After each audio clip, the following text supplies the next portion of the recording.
In the course of human relations, power differentials easily erode trust between those in authority and those subject to it, making it necessary for those subjected to authority's indiscretions to assume greater responsibility over their own lives, independent of coercive authorities. Is it not self-evident that authority is only as legitimate as its accountability to the needs it serves? The more those subjected to coercion dispose themselves to suffer it, the more authorities become blindly accustomed to their toxic impacts. Where authorities manipulate the consent of the governed to serve its own ends at the expense of the governed, the standard now raises to the more objective, measurable accountability of impacted needs. Those coercively impacted by arbitrary authorities now express their right, their duty to throw off the chains of arbitrary authorities unaccountable to affected needs, and rebuild the foundation of these imbalanced relations upon principles of accountably resolving needs.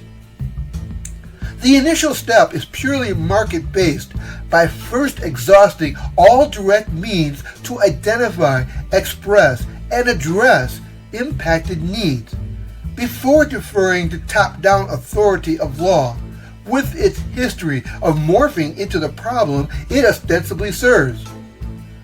The history of authority shows an inclination to drift from its founding mission into protecting itself, however abusive to those it impacts.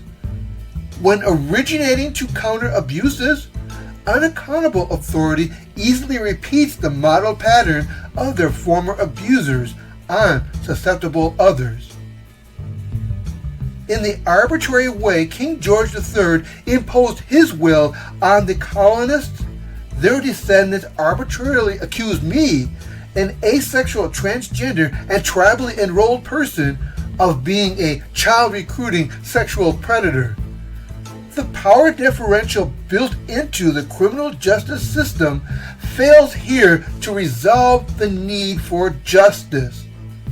Let these known facts be transparent to a candid world. They base their conviction solely on the coach testimony of a child previously indoctrinated to objectify all LGBTQ people as bad. They resist correcting their errors in their appeal process, demonstrating more concern for protecting laws than the needs we create laws to serve. They force an asexual transgender person to register as a sex offender for life without providing context for the public to recognize a viable innocence claim. They objectify the complainant to further their own ends at the expense of the complainant's specific needs. They rush to judgment with their convenient yet depersonalizing judicial categories of accused and accuser, overlooking conciliatory resolution, serving their own divisive ends at the expense of those involved in the inflamed conflict. They coercively objectify both accused and accuser to fit into their adversarial categories, assuming the state must mitigate conflict without accountability for their objectifying effects upon traumatized individuals. They fall trap to tunnel vision investigations, sometimes pursuing outlandish theories of guilt without checking their confirmation bias, explicitly forbidden in other professions. They impress the public as its trusted protector, while resisting public critique by evading access to its detention facilities. They present the criminal justice system as the only tax-supported means to protect and serve the public, from threats of interpersonal violence, often dismissing without impartial review other viable alternatives potentially more responsive to the affected needs. They impose excessive bail that routinely punishes suspects for being poor, while rewarding suspects who can afford exorbitant fees in the name of fair justice. They coerce the accused, often the most disadvantaged, into admitting guilt for a crime they didn't do by threatening further jail time and longer sentences, if not promptly accepting a plea deal, which is akin to forcing unreliable confessions under torture, ostensibly to avoid collapsing the criminal court system if more defendants asserted their right to a speedy trial. They offer relief from pain to the winning side in a court battle, at the expense of the losing side, which typically failed to resolve needs on all sides, enabling root problems to recur and provide more rationale for its overused adversarial approach. They economically incentivize mass incarceration instead of incentivizing reduced levels of violence, in violation of Peel principles that provided the foundation for modern policing. They emphasize the role of interpersonal violence over other forms of violence with as much or more impact on the security of our lives, demonstrating a bias toward ideological individualism that goes against wholeness of balancing personal with group needs. They fail to admit the adversarial process can be as biased, imperfect, and guilty as the subject it concludes as guilty, even resisting the standard they apply to subjects being applied in return. They coax persons of interest into compromising their right against self-incrimination during extended interviews that morph into hostile interrogations, often manipulating innocent persons into fitting their preconceived assumptions of guilt, effectively denying legal counsel that would mitigate this perverting of justice from confirmation bias.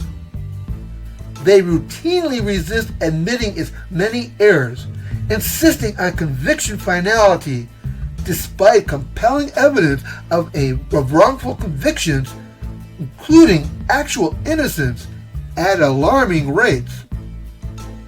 They evade culpability of wrongful convictions while under pretense of blind justice to avoid liability of expensive damage awards to exonerees. They over-police populations already suffering from historical trauma, complicating that trauma by subjecting it with further violence, easily perpetuating the debunked rational choice ideology of personal responsibility, overlooking limited options the traumatized can choose from. They aid and abet the destruction of countless lives with collateral consequences of criminal conviction by failing to inform suspects of these harmful consequences if they take a plea deal, fueling the problem of making quick decisions without properly considering long-term impacts. They overlook my demonstrated concern for sexual violence survivors to further their own image as caring more about sexual assault survivors, as if impersonal government can provide more for survivor needs than personalized attention from caring individuals like me. They fail to serve a frightened public with their pretentious legislation for a sex offender registry, failing to distinguish between the recognizably guilty and viably innocent, undermining the right of background screeners and their users to make informed decisions of trustworthiness. By publishing how one's conviction was determined, plea, bench trial, or jury trial, the public can see the right to trial was asserted over a plea deal, correlating with a viable innocence claim. By publishing one's type of verdict, guilty, no contest, or not guilty, the public can see the trial and not a plea deal produced the questioned guilty verdict. By publishing one's recommended sentencing, lower than guidelines, within guidelines, or over guidelines, the public can judge the fortitude in enduring the personal cost of a harsher sentence for maintaining one's innocence. By publishing one's institutional record, number of major misconducts, or any new criminal case, the public can see how the innocent avoids trouble where avoidable while in prison.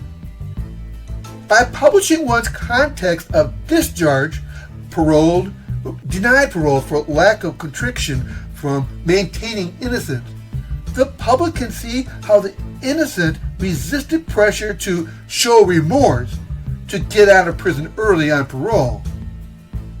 By publishing one's criminal history, no other criminal history, no prior criminal history, no follow-up charges, or no warrants, the public can judge a lack of criminal history supports a claim of innocence. They fail to correct the self-serving but false belief that all prisoners claim to be innocent, when academic surveys find only a minority claim actual innocence, further to dehumanize every accused person as being stuck in self-righteous denial and therefore deserving to be traumatized into compliance. They fail to link epidemic rates of depression, anxiety, substance use, suicide, and deaths of despair to its coercive influence against living freely and responsibly by imposing external pressures at odds with internal needs the law can never fully anticipate or personally serve. To answer these problems, this declaration to freely resolve needs unfolds in three proactive stages. It began by identifying needs, assessing their vulnerability to authority coercion. It followed by expressing the power differential's current impact on these needs, auditing authorities' responsiveness to engage us in these impacted needs. Finally, declaring the liberty to resolve needs by boldly addressing these needs, avowing to resolve these needs either in mutual cooperation or in unilateral responsibility in the face of authority figures' comparative lack of responsibility. Till recently, we have resigned to our avoidant options to lower any risk of authorities' reprisals over our tenuous lives. But wellness compels us to speak up with our conciliatory options, and if exhausted with insufficient results, to then resort to our adversarial options. We reserve all viable options necessary to resolve one another's needs, including respect for your needs. To this end, we hold each other accountable to everyone's measurable levels of lowered pain and improved wellness outcomes. Anyone in power opposing those accountable measures without offering viable alternatives shall be deemed a threat to the public good of liberty and potentially as the very face of evil. Any coerced acquiescence invites public vilification. Anyone enabling such dysfunction risks ostracization. A dividing line is now set between those whose lives are committed to resolving affected needs, knowable by the removal of suffering, and those uncommitted and who continue to noticeably perpetuate painful problems. For the support of this Declaration of Liberty to freely resolve needs, with its unwavering accountability to the support of nature by measurable correlations, we mutually pledge to each other our lives, our resources, and our sacred honor.